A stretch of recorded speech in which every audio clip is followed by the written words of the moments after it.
Agora nós vamos fazer a nossa avaliação de matemática.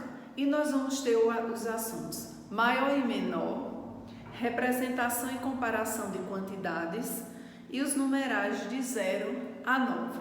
Vamos começar? Vamos começar, não é? A nossa avaliação de matemática. Você vai pintar o coelho maior. Qual desses dois é o maior?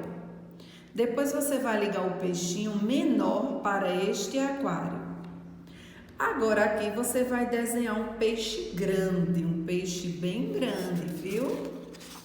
Desse outro lado, você vai pintar a quantidade em que está indicada. Você vai pintar o quadrinho em que tem a quantidade correta, certo? Você conta quantas figurinhas tem no conjunto e pinta a quantidade correta. Depois você vai contar as estrelas de cada linha e escrever o numeral correspondente aqui ao lado. Você conta quantas estrelas tem e coloca o numeral aqui. Vamos para o outro lado. Agora você vai escrever de 0 a 9. Começa do 0 até o 9, lembrando que tem um tracinho para dividir.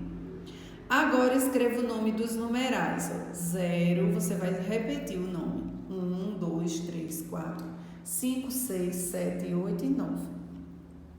E aqui você vai completar as sequências numéricas com os números que faltam.